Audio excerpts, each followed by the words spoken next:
चलिए आज हम बात करेंगे टोटल इंटरनल रिफ्लेक्शन के बारे में, पूर्ण आंतरिक परावर्तन के बारे में।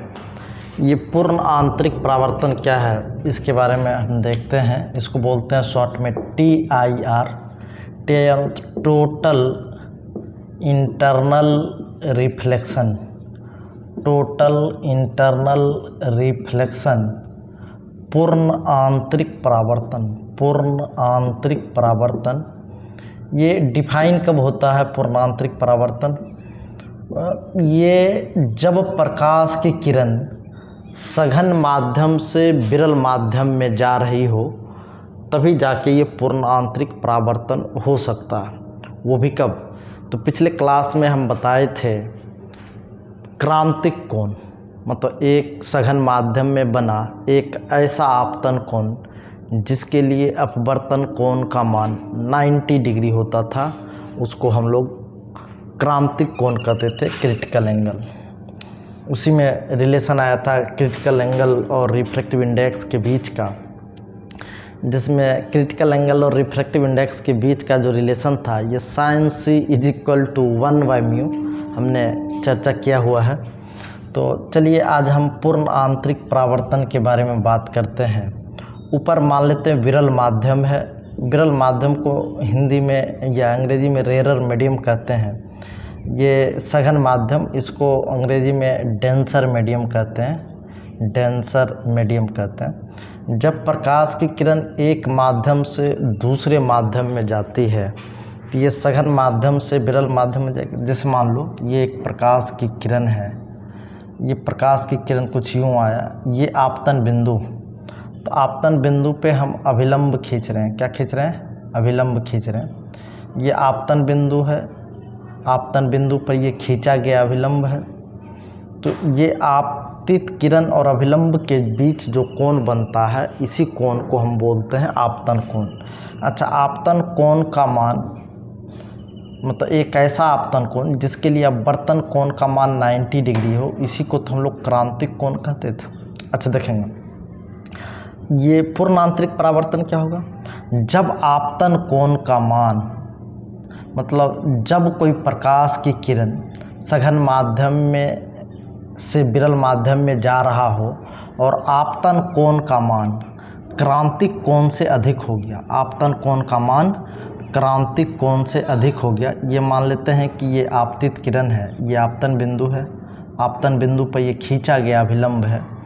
तो आपतित किरण और अभिलंब के बीच बना कोण ये आपतन कोण है। आपतन कोण का मान जब क्रांतिक कोण से अधिक हो जाए, आपतन कोण का मान जब क्रांतिक कोण से अधिक हो जाए तो प्रकाश की किरण जिस माध्यम से गई थी पुनः उसी ही माध्यम में लौट जाएगा, और इसी को हम लोग परावर्तन कोण कहते हैं। यह आपतन कोण किसके बराबर हो जाएगा?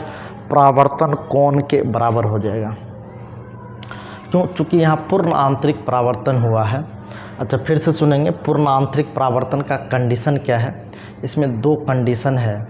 एक तो प्रकाश की किरण सघन माध्यम से विरल माध्यम में जब प्रवेश कर रही हो तभी ये डिफाइन होगा। दूसरा, आपतन कोण का मान क्रांतिक कोण से अधिक हो, तभी जाकर के प्रकाश की किरण जिस माध्यम से गया था पुनः उसी माध्यम में लौट जाती है। तो यहाँ क्या हो गया? परावर्तन हो गया। तो प्रकाश की इसी घटना को हम लोग पूर्ण आंतरिक परावर्तन कहते हैं। तो सघन माध्यम में जब आपतन कोण का मान क्रांतिक कोण से अधिक हो जाए तो प्रकाश की किरण अपने ही माध्यम में लौट जाती है। प्रकाश की यही घटना क्या कहलाती है? पूर्ण आंतरिक परावर्तन। अच्छा, इसी पूर्ण आंतरिक परावर्तन की वजह से हीरे जो हैं चमकते रहते हैं। कई बार पूछेगा एप्लीकेशन ऑफ TIR बताओ, तो हीरे का चमकना, हीरा का जो ब्रिलियंस है, वो जो डायमंड चमकता रहता है, ये टोटल इंटरनल रिफ्लेक्शन की वजह से ही होता है। एक तो उसका षष्ठकोणीय बनावट और दूसरा उसका रिफ्रैक्टिव इंडेक्स। कोई पूछेगा सर हीरे ज़्यादा क्यों चमकते हैं? देखेंगे sin c = होता 1/μ। अच्छा, सबसे अधिक अपवर्तनांक किसका होता है? हीरे का ही अपवर्तनांक होता है, ये 2.4 के अबाउट होता है। कई बार हीरा का अपवर्तनांक पूछ भी देता है, तो रिफ्रैक्टिव इंडेक्स ऑफ डायमंड ये 2.4 समथिंग होगा। तो हीरा का अपवर्तनांक सबसे अधिक होने की वजह से साइन सी का वैल्यू सबसे कम आएगा, और साइन सी का वैल्यू सबसे कम आने का मतलब क्रांतिक कोण का मान कम आएगा। इसका मतलब ज़्यादातर किरण जो हीरे पर आएगी वो क्रांतिक कोण से बड़े एंगल पे आएगी, क्योंकि क्रांतिक कोण का मान हीरे के लिए कम होगा। क्रांतिक कोण का मान हीरे के लिए कम होगा तो जितनी किरण प्रकाश की किरण उस पर आपतित होगी हीरे पर, तो उसमें से ज़्यादातर किरण का जो आपतन कोण है वो क्रांतिक कोण से अधिक हो जाएगा, जिसकी वजह से पूर्णांतरिक परावर्तन हो जाता, और इसी पूर्णांतरिक परावर्तन की वजह से हीरे चमकते हैं। इसका एक और एप्लीकेशंस है कि मिरेज फॉर्मेशन। ये मिरेज फॉर्मेशन, इसको हिंदी में बोलते हैं मरीचिका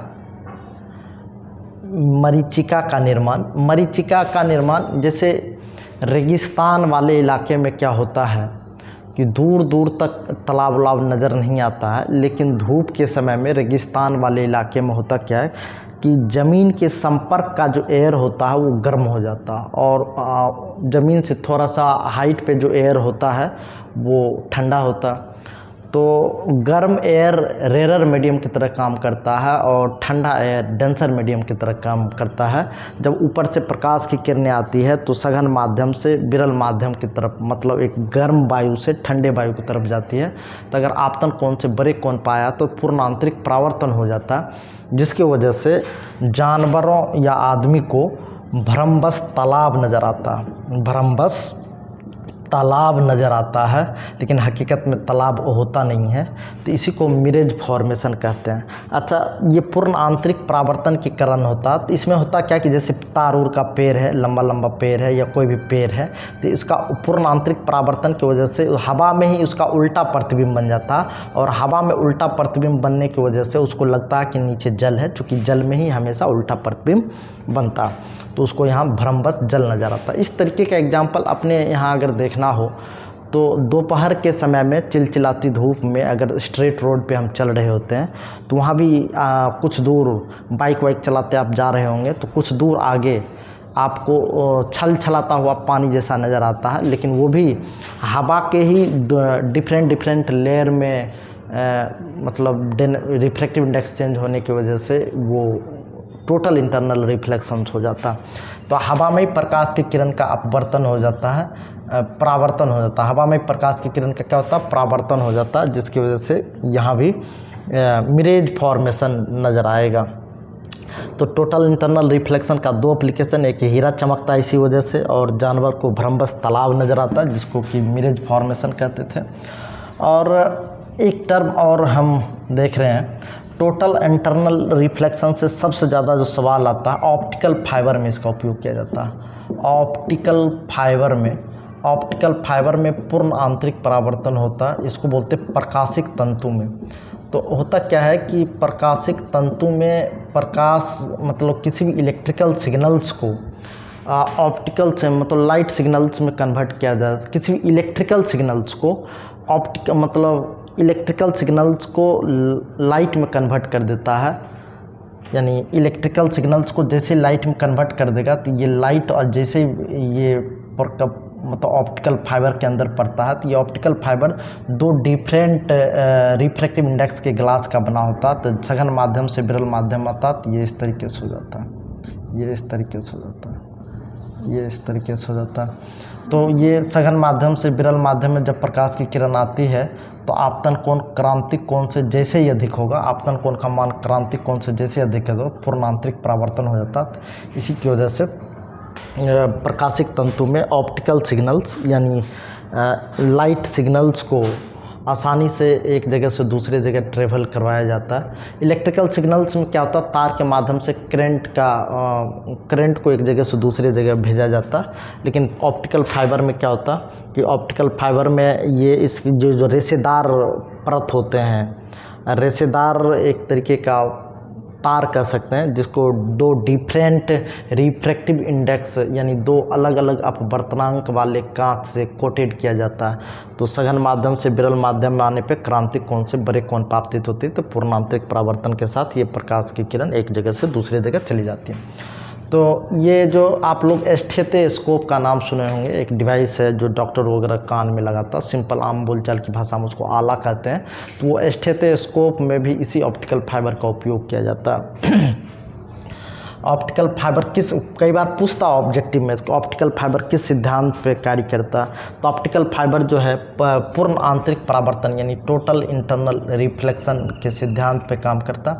इसी तरीके से जैसे मान लीजिए कांच का दरार, जैसे कोई कांच हो, कांच में दरार पड़ गया हो, तो कांच के दरार का चमकना भी पूर्ण आंतरिक परावर्तन का एग्जाम्पल। कोई पूछेगा सर कैसे, तो मान लीजिए ये कांच है, कांच सघन माध्यम है, इसमें किसी कारणवश क्रैक आ गया। क्रैक आ जाने का मतलब है कि इसमें एयर चला गया, और जैसे ये क्रैक करेगा तो इसके अंदर एयर चला जाएगा। तो प्रकाश ये कांच जो है सघन माध्यम का काम करता है, और ये जो हवा है ये विरल माध्यम का काम करता है। जब सघन माध्यम से विरल माध्यम में प्रकाश की किरण जाती है तो ये पूर्ण आंतरिक परावर्तन हो जाता है, जिसकी वजह से जो कांच का दरार है ये भी चमकता हुआ नज़र आता है।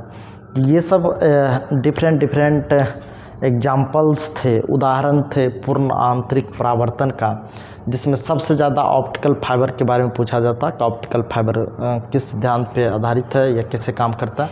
ये मिरेज फॉर्मेशंस और ये हीरे का चमकना, ये सब पूर्ण आंतरिक परावर्तन जो घटना है उसी पर आधारित है।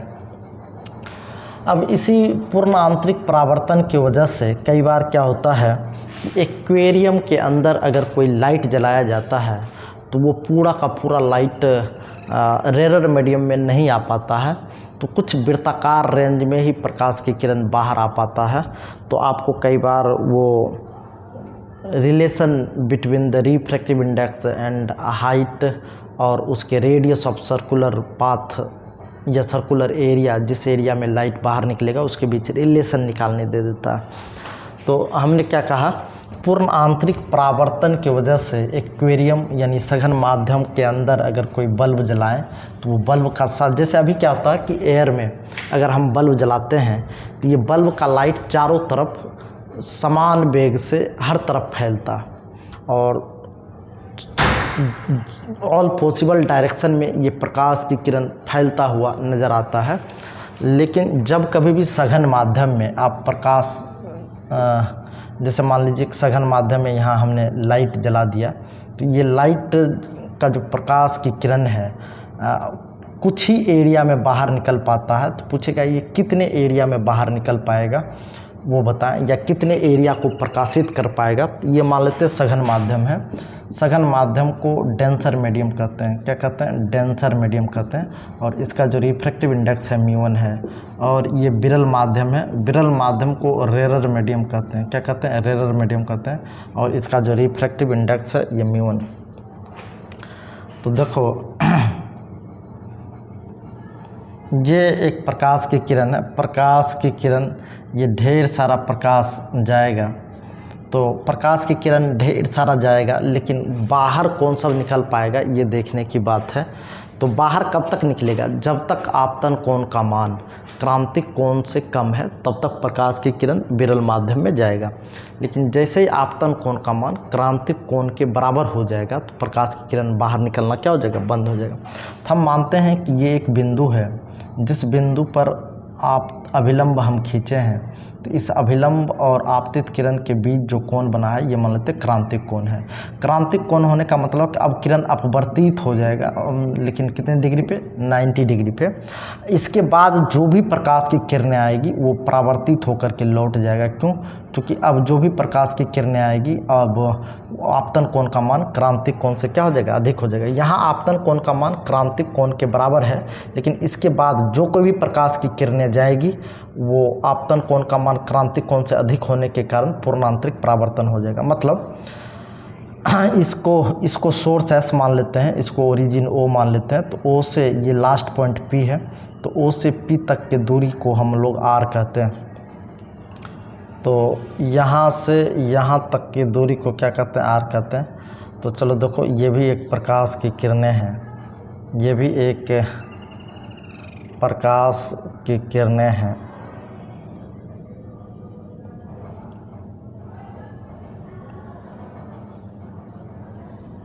ये भी एक प्रकाश की किरण है।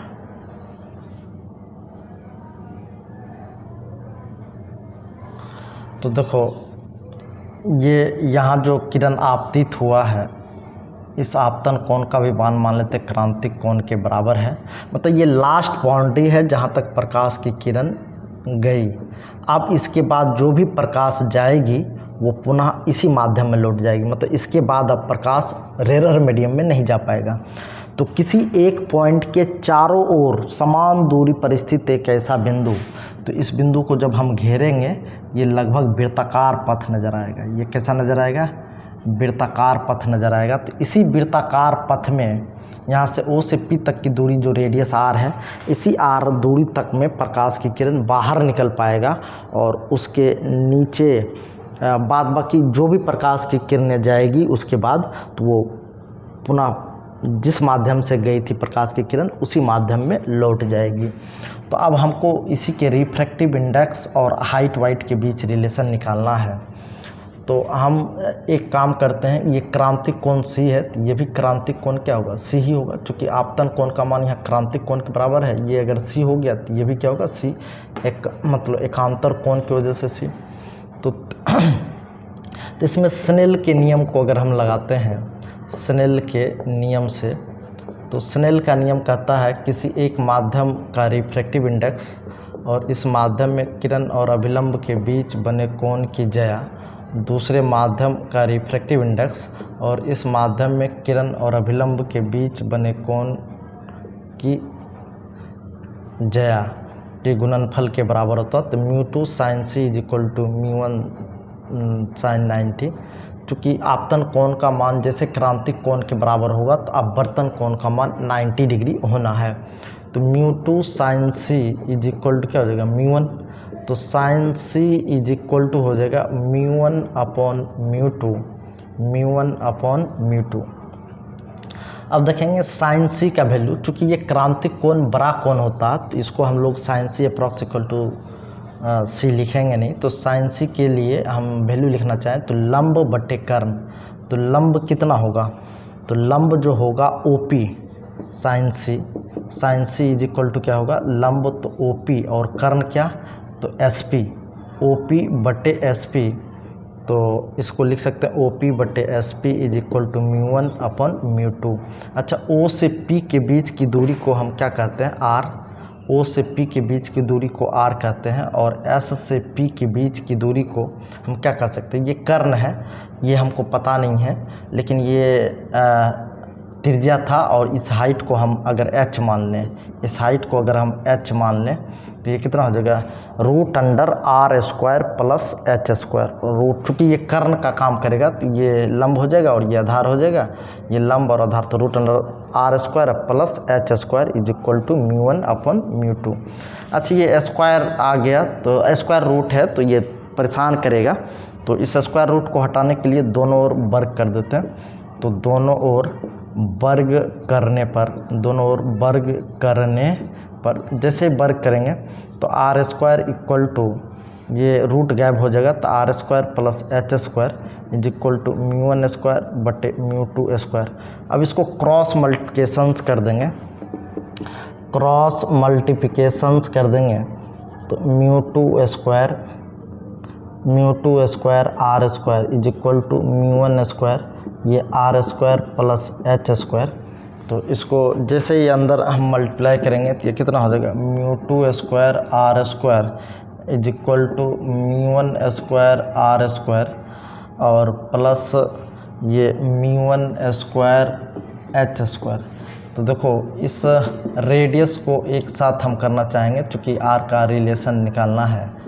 तो μ1² ये इक्वल किस पार लाएँ तो माइनस μ1² r² = μ1² h²।